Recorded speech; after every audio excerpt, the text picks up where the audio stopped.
Bienvenidos y bienvenidas a Diálogo Abierto en RTC Televisión, Municipalidad de Iquique. En el marco de septiembre, 50 años se cumplen desde el golpe de Estado. Vamos a conversar sobre lo que fue y lo que es y lo que queda hoy día en razón a todo lo que sucedió en esos dramáticos, infaustos momentos y que provocó tanta tragedia familiar, política, personal, etc. Y eso en el plano de la memoria, pero también en el plano de la reparación. Y lo mejor es conversar con dos iquiqueños que sí tuvieron experiencias inmediatas con aquellos sucesos, para que conversemos sobre aquellos momentos y recordemos para ustedes hoy día. Estoy con Haroldo Quintero Bugueño, dirigente político en ese tiempo, miembro de la dirección regional en Iquique. ¿Del Partido Socialista? Del Partido Socialista. Y del Partido Socialista también, quien era presidente de la Juventud Socialista, joven en ese tiempo, dirigente estudiantil a la vez, Luis Caroca Vázquez, ambos del Partido Socialista, uno de la Juventud, el otro del Partido. Sucesos dramáticos que finalmente es difícil contextualizar para quienes lo vivieron, pero algo vamos a hacer hoy día. Tenemos el drama inicial de los momentos previos, los momentos que ocurren con el 11 de septiembre, el drama, la tragedia, la persecución, las detenciones, los interrogatorios, Pisagua, la cárcel, el exilio, el retorno. De todo eso, estimados amigos y compañeros, vamos a conversar. Un agrado, aunque conversemos de estas cosas, pero es necesario, estimado. Así es. Muchas gracias por la invitación. Sí, Gracias por la invitación y sobre todo por estar en esta que era nuestra casa. Además, lo estábamos recordando. Justamente. Antes de grabar estábamos recordando que precisamente esta casa que hoy día sirve para que la Casa Municipal de la Cultura realice actividades en ese plano, era la sede del Partido Socialista, justamente. Y acá tenían su espacio de trabajo político. Así es. Haroldo en el partido, Este sector era el sector. Luis en la juventud. Y antes de empezar a grabar recordamos a tantos amigos, Así es. muchos de ellos que ya no están, ya, lamentablemente. Muy poquitos quedan. Así es.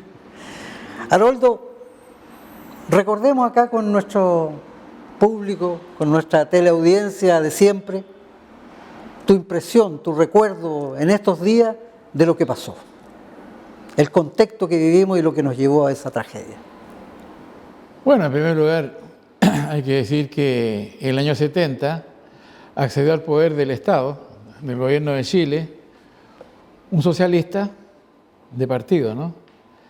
Revolucionario, que siempre dijo que las cosas tenían que cambiar radicalmente en el país. Y de inmediato, fuerzas desde fuera del país y dentro del país se movieron contra él. Incluso antes que se ganaran las elecciones del 70, el gobierno de Estados Unidos, nombre eufónico para imperialismo norteamericano, vino a Chile a través de una empresa que se llamaba la ITT, a hablar con el presidente de entonces, que era Eduardo Frei Montalva, con el objeto de arrastrarlo a una especie así como de azonada militar, algo así, ¿no? Como para que Allende no llegara a la presidencia si hubiese ganado las elecciones del año 70. Bueno, Frei no dijo nada, pero tampoco denunció el hecho, ¿no? O sea, no denunció el hecho, gravísimo, ¿no? De injerencia de un país extranjero en nuestros asuntos internos. Hoy día ratificado con la desclasificación de documentos del Congreso norteamericano. Claro, ¿no? por supuesto, claro. No, o sea, mira, negar que esto fue una movida del imperialismo norteamericano, ¿no? Contra un gobierno legítimamente elegido por la vía democrática y por las leyes que no eran leyes comunistas ni nada, sino que eran leyes anteriores, ¿no? Sí. Hechas en democracia, es decir, de todos los partidos que existían, ¿no? Sí. Digamos, eso es bueno que proponerse, digamos, derribar un gobierno así elegido, simplemente una injerencia insoportable, ¿no? Que no se puede aceptar. Bueno, a ellos se sumó la derecha nacional que veía conculcados sus intereses, ¿no? La gran derecha, po. No hablo de los pequeños comerciantes ni nada. Y posteriormente lo hizo la democracia cristiana, equivocadamente, por supuesto. Lo hizo muy equivocadamente con la esperanza de que los militares, después del golpe, le iban a decir: venga, señor Frei, ahí está el gobierno, administrelo. Ocurrió todo lo contrario. Al año del golpe simplemente despidieron a la democracia cristiana y años después mataron a Eduardo Frei Montalva, ¿no? Sí. O sea, quien dude eso es muy ingenuo, ¿no? Lean el libro que escribió su hija, Carmen Frei, que se llama El asesinato de mi padre, precisamente, ¿no? Mira, fue desde luego cruenta la cosa, ¿no? Terrible, terrible, con un ejército que estaba convencido de que nosotros éramos algo así como agentes del comunismo internacional, que los queríamos matar a todos ellos, etcétera, ¿no? Sí. Y por lo tanto, lo que hicieron, además entre ellos había gente muy, por supuesto, fanática y desde luego ignorante, ¿no? No tiene nombre, ¿no? Empecemos por los abusos, por ejemplo, por decir algo, ¿no? Sexuales contra nuestras mujeres, contra las mujeres, ¿no? Las violaciones, las torturas, etcétera. La matanza de quien fuese con tal de asegurar el triunfo de Pinochet, ¿no? Por ejemplo, 300 niños fueron muertos en Chile. 300 niños, ¿no? Fueron asesinados simplemente, ¿no? Durante el golpe. Y eso duró permanentemente hasta el fin de la dictadura. Adolfo, permíteme un instante para dialogar. Luis, tú eras, como decía yo al anunciarlo, dirigente estudiantil y dirigente presidente de la Juventud Socialista. En el mismo plano, con el contexto que nos da Haroldo, ¿en qué estaba la gente joven en ese tiempo?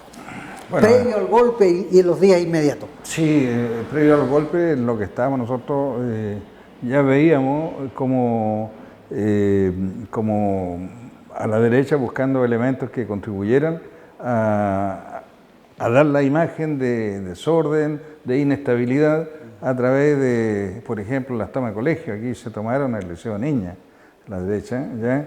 Y nosotros, en contra de esa actitud, nos dedicamos a formar grupos de voluntarios, tanto encabezados por las directivas de los colegios, a que cuidar esos colegios y no fueran tomados, ¿ya? Y es así como en el industrial, en el comercial, el Liceo de Hombres, en todos los colegios de acá de la ciudad, había grupos de estudiantes que querían hacer las clases normalmente, ¿ya? Y es por eso que ellos estaban ahí cuidando que sus colegios no fueran tomados, ¿ya? Pero claro, veíamos que todo esto venía y venía con mucha fuerza, ¿ya? La agresividad de diversas formas se hacía presente, ¿ya? Para nosotros como jóvenes eran, sin duda que, bueno, el ímpetu juvenil estaba presente y la alegría de haber participado de un lindo proceso, ¿ya? Hasta que llega hasta ahí. La juventud, ¿ya? Vivió con alegría ese proceso porque sabía que estaba construyendo un Chile nuevo. Mire, en mi caso, yo como joven, yo siento que es la mejor etapa de mi vida, ¿ya? Haber vivido ese proceso, haber tenido la suerte de vivir ese proceso, porque además... mire, yo era representante de la ONCEP acá en la región, ¿ya? Y nosotros el año 72 trajimos 300 estudiantes de todo Chile, ¿ya? Y estuvimos en la Pampa del Tamarugal participando de unos programas de forestación. Y bueno, y era súper ver cómo los jóvenes participaban también de gran proyecto de ese, la reforestación de la Pampa del Tamarugal. El gobierno popular de Allende tuvo mucha cercanía con esta región. Bueno, la misma Sofri, un gran empuje del gobierno popular, reforestación, unas construcciones para recreación para estudiantes, recreación para trabajadores. El mismo aeropuerto, surge el aeropuerto que estaba ubicado en la región de Chucumata, y se llamaba Aeropuerto Salvador Allende, Doctor Salvador Allende, ¿ya? Oye, Lucho, y recordemos eso, presidente socialista Salvador Allende. intendente hasta a poquito de que pasara el golpe, también intendente socialista Alejandro Soria. Don Alejandro Y Soria. alcalde socialista Jorge Soria Quiroga. Claro, claro. ¿Dónde estaban ustedes el día 11?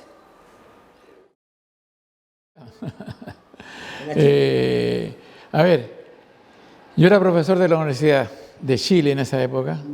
Más tarde la transformaron en, Era sede de la Chile. claro, en la universidad que tenemos hoy día. Bueno, intento de universidad la que tenemos hoy día. Bueno, Y- Universidad de Chile, luego Instituto Profesional de Iquique Claro, claro, y luego claro. Universidad Arturo Bueno, Prat. era la época de la universidad para todo el mundo, que era gratuita para empezar, como en todos los países democráticos del planeta, ¿no? Bueno, ahí estaba yo porque trabajaba ahí, ¿no? Bueno, cuando supe que había un golpe, partí a mi casa, ahí me sorprendió una patrulla de soldados. Ya estaban ahí. ¿Usted Haroldo Quintero? Sí, yo soy, listo, venga para acá. Y me llevaron a la sexta división. Claro. Bolívar. Claro, de ahí al telecomunicaciones, hartos golpes me dieron, me acuerdo, antes de las torturas, ¿no? Y de Pisagua, ¿no? Como sabemos, en Pisagua fue la masacre, ¿no? Del resto de los dirigentes, porque éramos 9 dirigentes del Partido Socialista, de los 9 mataron a 7, Hablemos la dirección regional. Claro. 9 compañeros. Mataron a 7. claro. Bueno, 5 en fusilamiento y 2 por ley fuga, ¿no? Sí, claro. En fin, eso fue lo que ocurrió ese día, ¿no? Pero Bueno, ya En mi Lucho, caso, yo, Lucho, mire, ¿dónde estabas tú? yo me encontraba el 11 de la mañana me encontraba preso. ¿Ya? Yo fui detenido el día 10, en la noche, alrededor de las 10 de la noche, ¿ya? Porque como les contaba, los estudiantes estábamos en nuestros respectivos colegios, ¿ya? Y en este caso el liceo apareció una tropa de carabineros, ¿ya? Y apresaron a algunos de nosotros, 5, entre ellos Néstor Lobo, de los que me acuerdo ahora, ¿ya? Y bueno, y nos llevaron a la comisaría, ¿ya? Y estos carabineros andaban pasados a copete, alcohol, ¿ya? Vi 2 veces a Freddy Taberna que entró a la comisaría porque nosotros estábamos en la sala, había una sala al costado ahí de cuando uno entraba a la comisaría, una sala, y allá estaba la guardia. El día 10. Y vi a Freddy Taberna en la noche que fue a sacarnos. Y ahí le dijeron, no, los vamos a soltar. Él fue 2 veces a buscarnos. ¿Ya? Los vamos a soltar a las 12 cuando haya el cambio de guardia, le dijeron. Y Freddy se fue. ¿Ya? Bueno, la cosa Ya estaba preso, pero estabas en la comisaría. yo estaba ya en la comisaría junto con mis otros Junto con los compañeros. otros compañeros. Claro, éramos 5. ¿Ya? ¿Y al otro día qué pasó? Y el día siguiente viene el comisario, ¿ya? Y abre la reja de la puerta y ahí me dice, Caroca, ya todo acabó y es mejor para usted que esté acá. ¿Ya? Ese mensaje me dio. ¿Ya? Y después, bueno, él se va y comienzan a venir los oficiales, los tenientes, el capitán, y cada uno abría la puerta o me hacían salir y me agarraban a patar, me metían, ahí estaban los baños al lado. En la mañana, tempranito, ¿ya? 7 de la mañana. ¿Ya? Bueno, y me golpeaban, me metían la cabeza al baño, a las letrinas. ¿Ya? Y cada oficial que venía hacía lo mismo.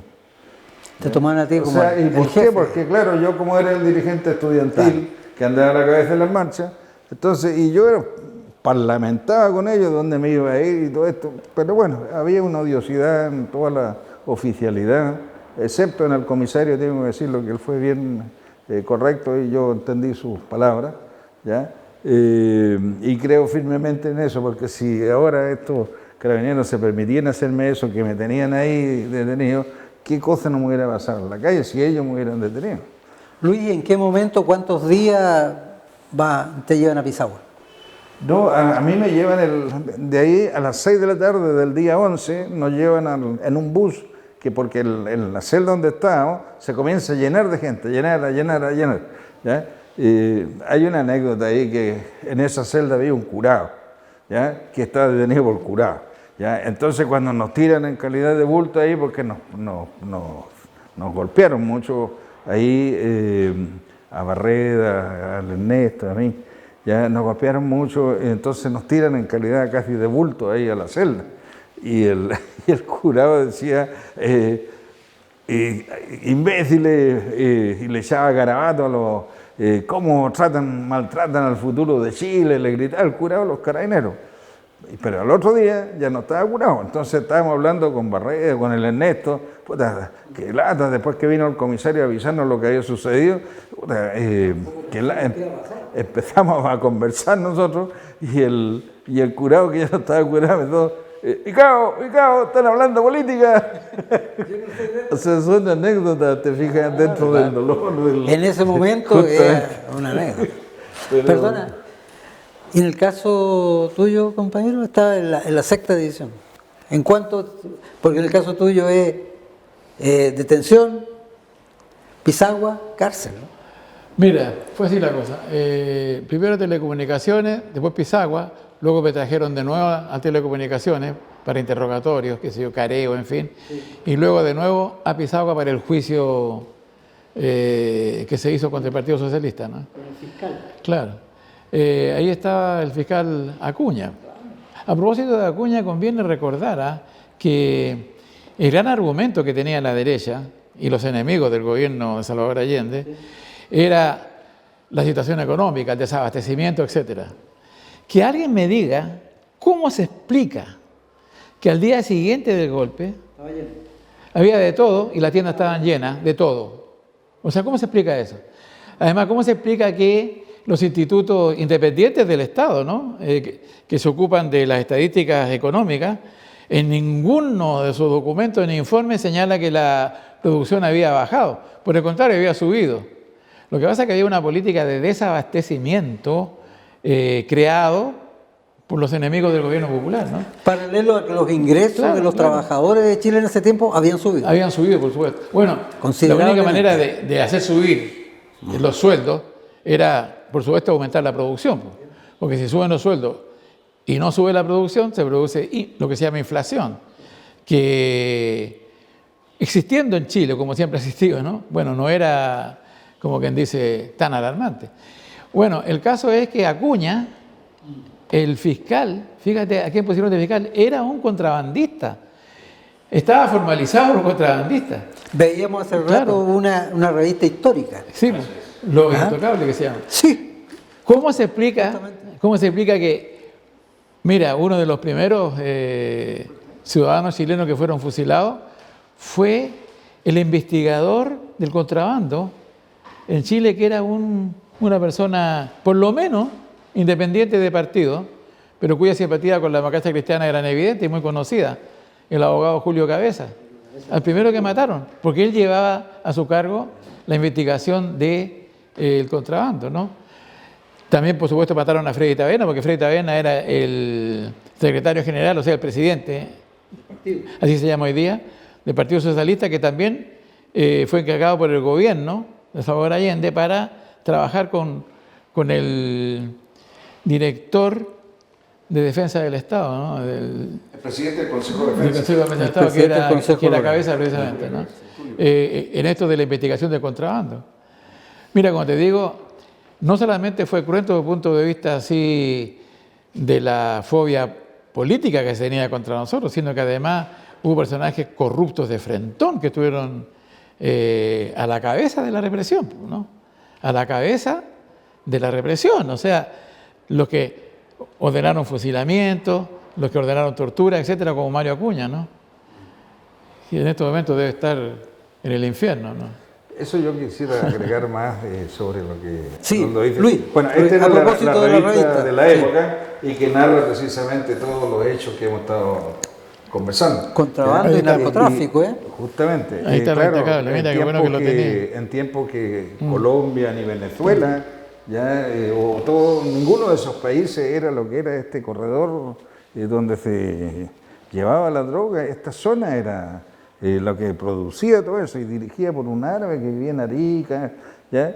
Pero lo que yo quería agregar además de eso es que, mire, yo tengo una hipótesis aquí porque a mí nadie me saca la cabeza que, como bien decía Haroldo, el señor Acuña él estaba sancionado por él era parte del servicio jurídico del país y sin embargo fue sancionado por su vinculación con el narcotráfico. Narcotráfico y contrabando. Sí, Contrabando, las dos. ¿ya? Sí. Las dos cosas. ¿Ya? Entonces él fue sancionado por eso, ¿ya? Y castigado y echado del servicio. Y poco ¿ya? después fue expulsado del colegio de abogados, ¿no? También claro. fue expulsado. ¿ya? Todavía había el colegio Bueno, él fue el fiscal. con más facultades y en ese tiempo los colegios. Él tenía que redactar las acusaciones contra nosotros, ¿no?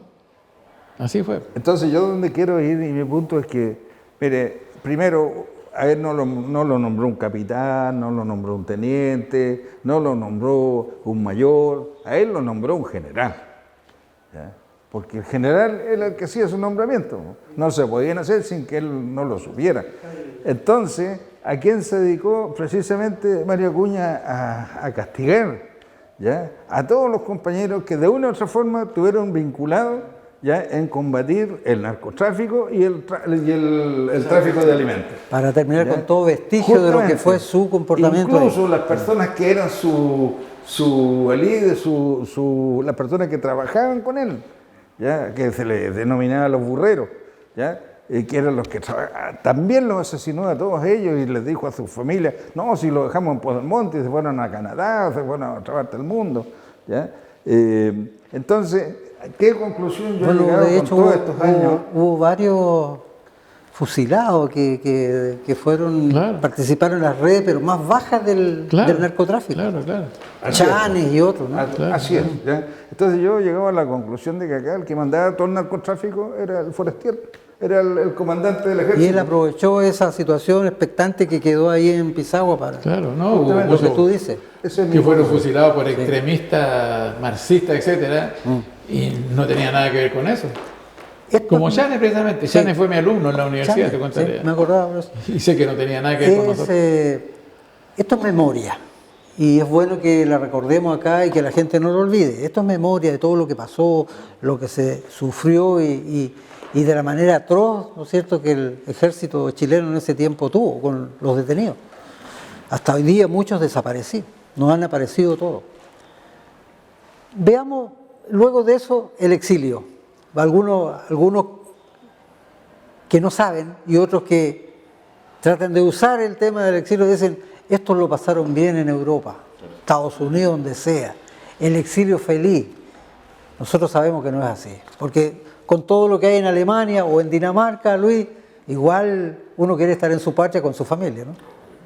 ¿Cómo se instalaron allá? Mira, a ver, bueno, el caso mío fue muy simple, ¿no?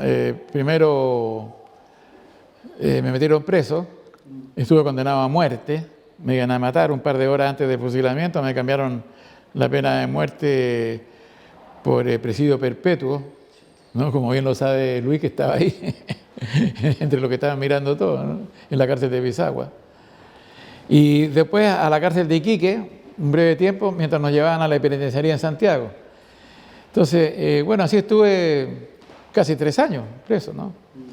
Y ante la presión internacional, que fue muy fuerte, ¿no?, contra la dictadura, por los excesos que se estaban cometiendo, que ya no tenían nombre, incluso el propio gobierno norteamericano, ¿no?, condenó a la dictadura de Pinochet por las violaciones de derechos humanos, fíjate, al punto que se llegó.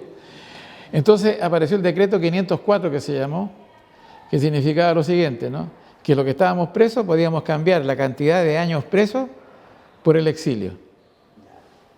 Desde luego todo el mundo eligió el exilio, ¿no? Bueno, y así muchos países se ofrecieron para recibirnos, ¿no? En el ¿Tú caso viajaste nuestro, solo con tu familia inmediatamente? Claro. En el caso nuestro fueron varios, ¿no? Rumania, por ejemplo, Bélgica, Suecia y Alemania. Bueno, al final terminamos en Alemania. Yo tenía Leonor, mi hija mayor, tiene hoy día muchos años, en esa época tenía 3 años.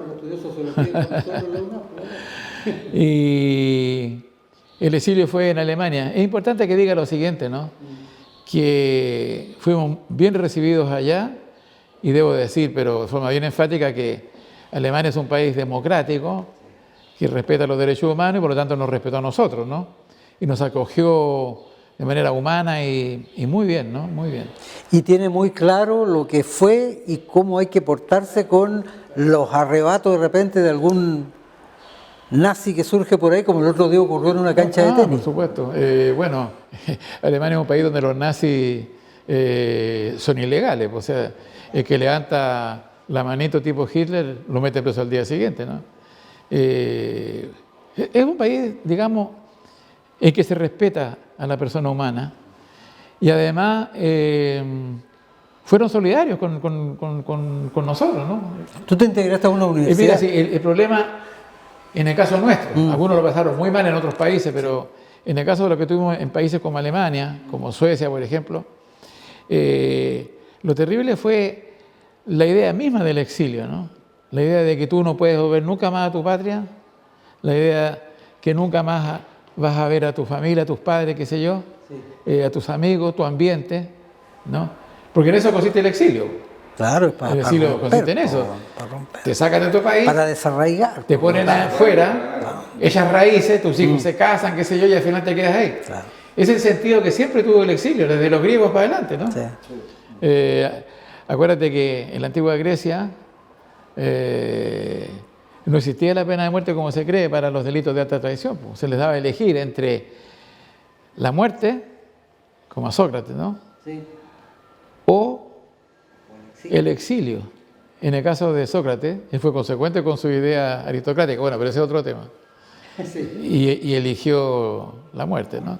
Pero se podía elegir. Con eso te digo todo, lo que significa exiliarse, ¿no? Te sacan de tu país y te meten en otra parte donde la gente apenas te conoce, etcétera. También lo conversábamos antes de iniciar la grabación. Felizmente, en el caso tuyo, Haroldo, en el caso tuyo, Luis, tenemos dos familias exiliadas y que volvieron como familia. Claro. Cosa que no ocurrió en la mayoría porque muchas familias se destruyeron con tanto drama. ¿Cómo fue en tu caso, Luis? Mira, bueno, yo tuve... ¿Tú llegaste de Chile directamente a Dinamarca? Sí, de Chile. Al igual que Haroldo, yo también estuve casi 3 años preso. Ya tenía que haber estado 15, esa fue la condena que me destinaron ahí en el Consejo Guerra, ya por haber sido un traidor a la patria y formador de guerrillas paramilitares. Que son los cargos, que no fueron consejos de guerra, que son los cargos grandes que me hicieron. ¿Ya? Y producto que yo le firmé un papel en blanco, me torturaron hasta reventar, ¿ya? Y ya la segunda vez que me torturaron no aguanté más y le firmé un papel en blanco. ¿Ya? Y eso lo llenaron como quisieron. Por eso, hoy día, toda esa condena han sido declaradas nulas. Claro. Porque tuvieron como base porque sustentación se fue hecha en esas circunstancias. Sí. Y en eso, por lo menos hoy día, la Corte Suprema ha estado colocándose a la altura que no estuvo cuando fue el golpe militar. ¿Ya? ¿Cómo fue tu vida en...? Bueno, y así yo llego a Dinamarca, bueno, mi señora mandó carta a todas las embajadas que habían en Santiago, ¿ya? Y Alemania y Dinamarca me aceptaron me dieron asilo, ¿ya? Y entre los dos yo opté por ir a Dinamarca porque era más chiquitito. ¿Qué edad tenías en ese momento? Yo tenía 23 años. 23, ¿y tú, Haroldo? Yo tenía 30, al salir tenía 35. 35. ¿Ya? Y entonces, bueno, allá rápidamente en Dinamarca todo organizadito, ya, y también gente muy linda, muy solidaria. Ya cuando uno lo conocen, te abren su casa, ya, y la verdad es que me siento, o adoptamos nosotros Dinamarca como nuestra segunda patria también. ¿Ya? ¿Por qué? Porque allá nacieron mis otras 2 hijas. ¿Ya? Y de verdad, o sea, se convirtió en eso, ya era nuestra segunda patria. Aprendimos rápidamente el idioma y nos pusimos a estudiar una profesión. Nosotros no teníamos ninguna profesión. Nosotros ya el año 80 nos estábamos titulando, yo en mi caso técnico de laboratorio, ¿ya? Y trabajé en eso 18 años, que son los años que vivía allá. ¿Y tu señor estudió trabajo social? Ella, sí, ella estudió primero también para dibujante técnico, ¿ya? Y producto de una enfermedad que le dio en la espalda, tuvo que cambiar el giro de su profesión y estudiar. El Estado le dio la oportunidad de estudiar otra cosa, ¿ya? Porque ya no se podía desenvolver haciendo eso. ¿Y le ha ido bien en esa otra profesión acá en Chile a su Sí, regreso? por supuesto. Sí, le ha ido bien. Mira, los minutos se nos van muy rápido, desgraciadamente. Memoria, exilio, justicia, poca. ¿Y reparación? ¿Qué me pueden decir Siempre se ustedes? dijo justicia en la medida de lo posible. La justicia es o no es justicia. Así de simple. Es cierto.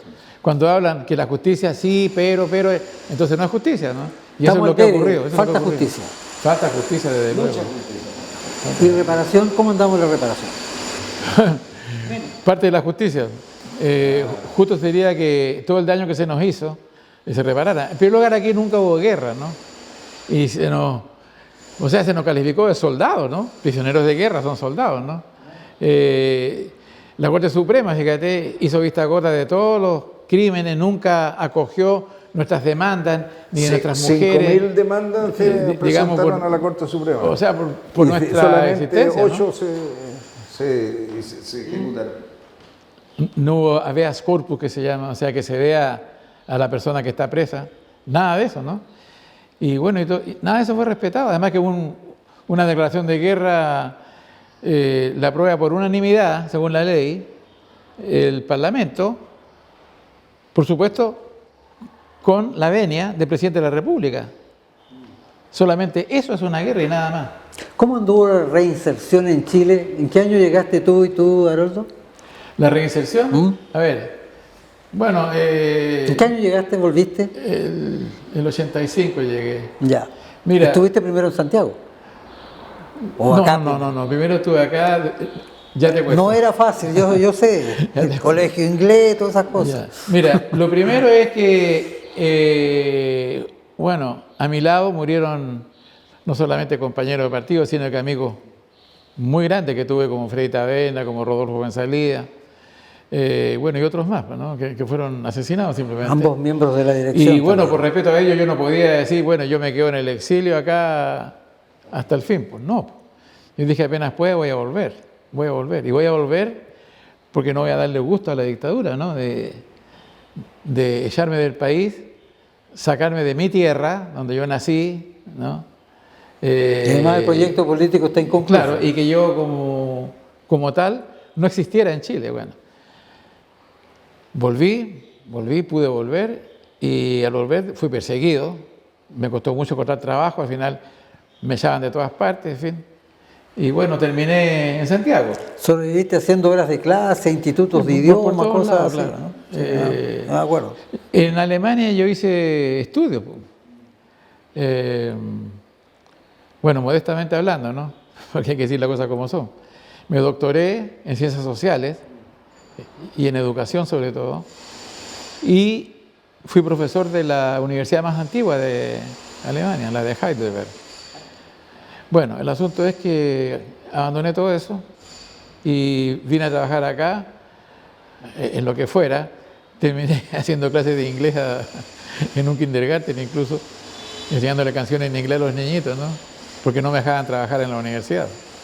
Un señor que estaba de rector. Claro, década del 80 todavía. El apellido Piantini, de apellido Piantini. René Piantini, el rector de la UNAP. Claro, supe que dijo, de ninguna manera va a entrar aquí, ese comunista está por fuera. Ese venía de Antofagasta, yo lo conocí, fue dirigente político de la, Claro, de la ultraderecha. de la ultraderecha ya, Claro. ¿no? Y era el rector acá, designado. Claro, designado obviamente, ¿no? Bueno, el asunto es que en Santiago estuve trabajando en un colegio de la Asociación de Colegios Británicos. Eso donde todos hacen inglés, ¿no? Como yo primero fui profesor de inglés, no tuve problema de ganar un trabajo ahí. Pero por supuesto, apenas se fue la dictadura, ¿no? Bueno, empecé a luchar por volver a la universidad, a mi antigua universidad, ahora Arturo Prat. Pasó un tiempo, no fue fácil, pero pasó un tiempo y al final entré. Volví a la universidad y me jubilé ahí. Ahí nos vimos. En esta universidad. Ahí nos vimos hartos años. Sí, me acuerdo muy bien. ¿Cómo no me voy a acordar de ti? Y con el Lucho también nos vimos ahí en la UNAM. Sí, sí, claro, porque bueno, yo llegué acá en el 94, yo me vine adelante de mi familia, ya ellos llegaron en diciembre, ya justamente a ver la canchita de aterrizaje ahí para llegar. Afortunadamente teníamos avanzado que mi padre había fallecido y yo le había comprado las partes de la vivienda que él tenía a mis hermanos, la herencia, entonces ya teníamos por lo menos dónde llegar. Teníamos solucionado el problema de vivienda, ¿ya? Que era uno de los problemas fundamentales que tiene que ver con el retorno, ¿ya? Y lo otro es que allá en Dinamarca existían dos posiciones. Yo trabajé bastante el tema de retorno, estuve a cargo de un grupo de chilenos que era un comité de retorno. Entonces nosotros, porque habían dos posiciones, una que aquí la solución del problema era juntar plata e irse, ¿ya? Y la otra posición era que aquí había que trabajar muy fuerte la parte psicosocial, es decir, acostumbrándose a la pérdida que uno dejaba ya, pues Albú decía que pasaba a las 0-0 y acá no había pasar eso. Sin duda que eso era lo que había que hacer. Todas esas cosas, ¿ya? Entonces finalmente para eso compañeros chilenos que eran psicólogos, doctores, con ellos nosotros estuvimos trabajando con la juventud que quería retornar. Preparando el retorno. Justamente. ¿Ya? Y yo creo que eso nos sirvió bastante porque como que reforzó más la decisión. ¿Ya? Una vez que tomaba la decisión, eso ayudó y contribuyó a no estar lamentándose después. Y por otro lado, yo postulé una beca que me permitió a mí estudiar. ¿Ya? Mientras pasaba el tiempo acá y yo ya me iba acomodando porque traté de buscar una pega en un laboratorio, me ofrecían 200 lucas y la verdad las cosas que era una miseria de dinero que no alcanzaría para nada. ¿Ya? Por lo tanto, opté por esa beca y eso me permitió estar viviendo 3 años con esa beca y así pude estudiar en la UNAP y estudié una nueva profesión.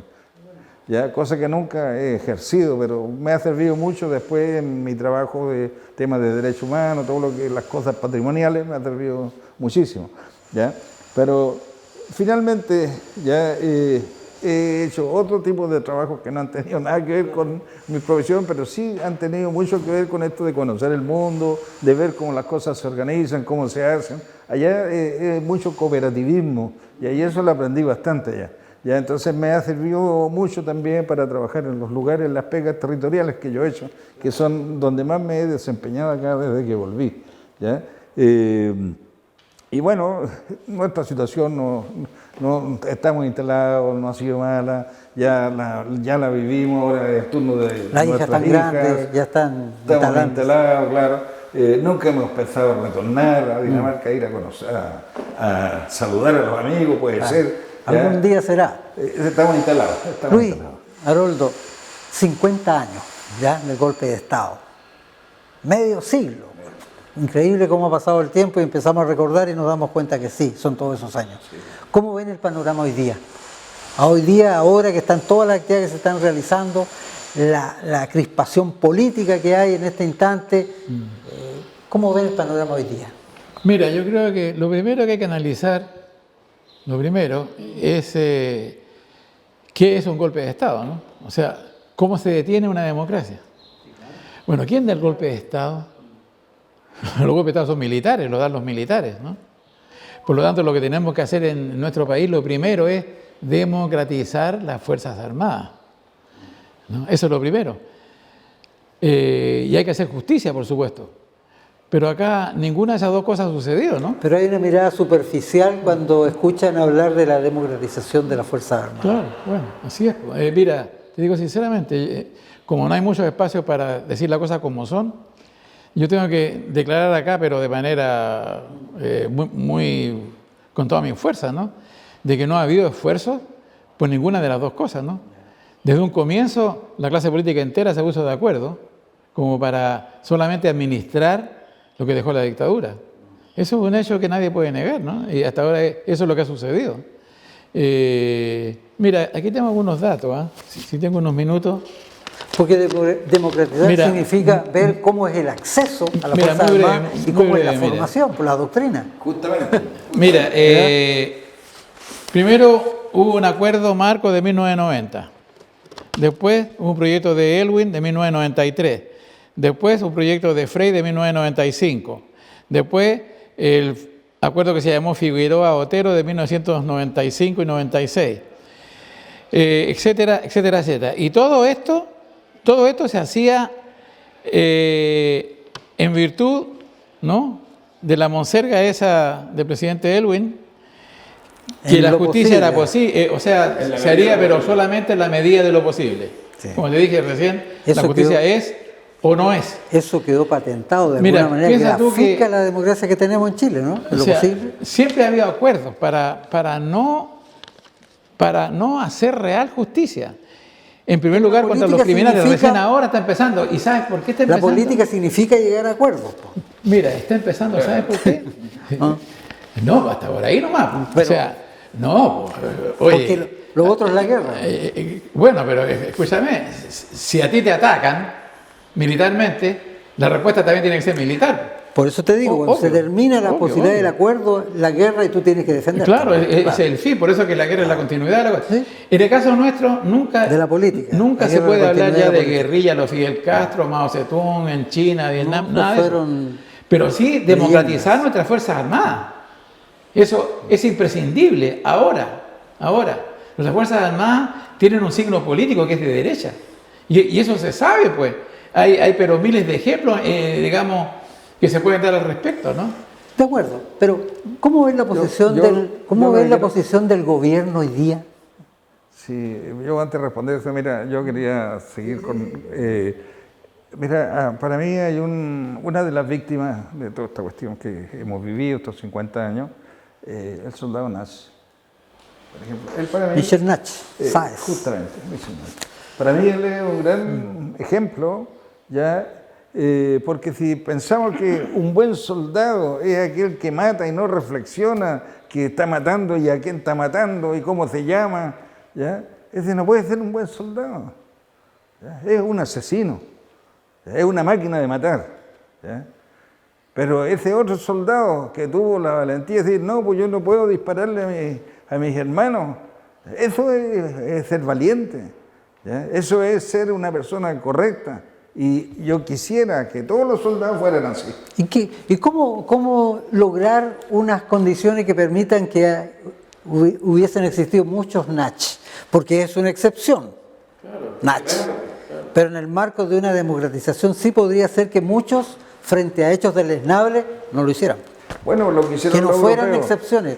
Porque mira, aquí uno tiene que ir un poco más atrás. ¿Por qué hicieron los derechos humanos? Hubo una guerra cruenta que le obligó a todos los países a ponerse de acuerdo. Oye, para la próxima, acá está el límite, hay un límite, ¿ya? Y ese, además, ¿te fijáis? Entonces, allá hasta la gente de derecha, ¿ya? Hace carne ese límite. Sin embargo, aquí esta derecha retrógrada nunca se ha puesto un límite.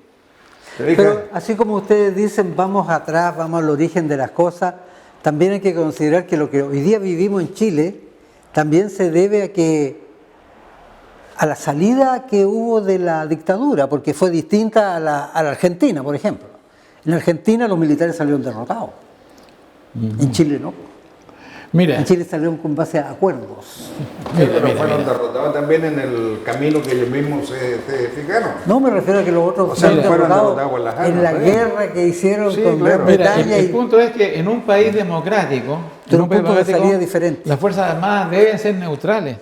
No deben participar en política las Fuerzas Armadas. Es la doctrina. No deben participar, es el comienzo básico de una democracia. Pero tú sabes que ese es el deber ser. Las Fuerzas Armadas están para defender el país. Claro. Las fronteras del país, y punto. Pero ¿cómo le pones coto a eso? No hay ¿cómo controla eso? Que no se realice, bueno, mira, que el deber ser no se consiga. Mira, veamos. Snyder, pues, si esa era su doctrina. Impedir alguna cosa que están ocurriendo. Por ejemplo, al jubilar, muchos oficiales jubilan y entran a partidos políticos. Y esos partidos políticos siempre son de derecha, incluso llegan a ser mandatarios esos partidos, llegan a ser alcaldes como la B, qué sé yo, como Stange, qué sé yo, llegan a ser acá fueron parlamentarios, etcétera. Mira, hay reuniones regulares de dirigentes de partidos políticos de derecha con oficiales de las Fuerzas Armadas. Eso no Hay que puede terminar ser. con eso. Esas No puede famosas asociaciones de amigos del ejército, de amigos, tiene que terminar, porque esas son simplemente instancias conspirativas, ¿no? Ahora, mira, si decimos que Chile tiene que cambiar, tiene que haber justicia, se tiene que acabar el sistema neoliberal, etcétera, si tiene que terminar eso, ¿no es cierto? La Fuerza Armada tiene que permanecer fuera, digamos, de esa situación de confrontación que es civil. Por lo tanto, las dictaduras nunca son militares. Las dictaduras son civiles que tienen apoyo son militar. cívico-militares. Los militares, ¿qué saben de economía, de educación? No, pues si las Fuerzas Armadas claro. son un instrumento. O sea, mira, las Fuerzas Armadas tienen una Pero es un tema- preparación profesional. Es un tema complejo y profundo que sobre otra, ¿no? el tema del poder. Claro, exactamente. Podríamos estar el resto del día en eso. ¿Ah? Hay mucho que hacer y ojalá en algún minuto lo podamos Creo que hacer. en el fondo Pero todo esto se trató de eso. Pero del poder. para cerrar, estimados compañeros. Bueno, ¿Cómo, mira, cómo llegamos en este instante en Chile, en estos 50 años, a conmemorar todo lo que pasó? bueno, yo ¿Cómo digo, nos pilla? mira, yo propongo derechamente a los políticos que están en el poder que hagan un esfuerzo por democratizar las Fuerzas Armadas. Ok. Por ejemplo, en la ¿Ya? escuela militar, los programas de estudio, ¿quién los conoce? ¿Cómo entran los profesores en la escuela militar? ¿Por qué jóvenes pobres no pueden ser militares? ¿Por qué no se dan becas a jóvenes que quieren ser militares pero que son pobres? Porque entrar ahí es carísimo. Bueno, solo con eso, Claro. solo con eso, y sin Claro, duda claro, muchas cosas, claro. solo con eso ya se A avanzaría ver, harto. los profesores de la escuela militar, ¿quiénes son? Son personas, digamos, por lo menos que sean neutrales. No son independientes ni neutrales ni No nada. se hacen concursos. Tiene que haber un concurso para que, desde luego en filosofía, en historia, en esas cosas, no tiene que haber un concurso para que cualquier profesor quiera entrar ahí, que quiera entrar ahí, digamos, puede ser profesor de allí.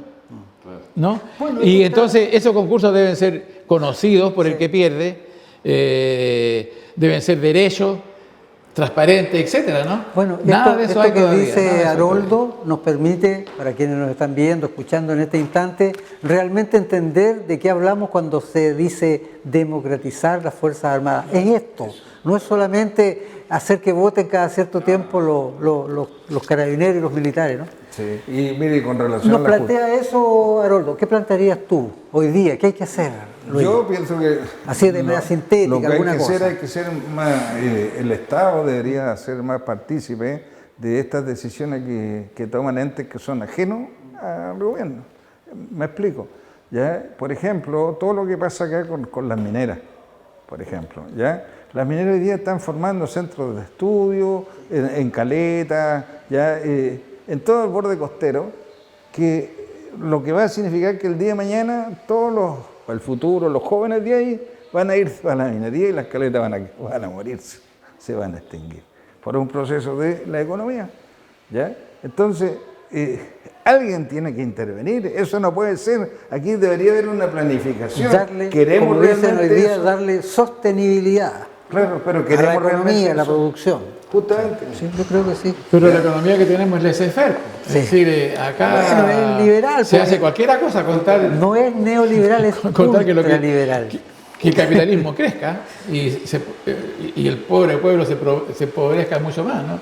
Eso es lo que está ocurriendo siempre. ¿no? Haroldo, muchas gracias. Bueno, gracias Muchas a ti por la gracias a ti. invitación otra vez, ¿no? He abusado del tiempo acá, pero era muy importante que pudiéramos sostener esta conversación.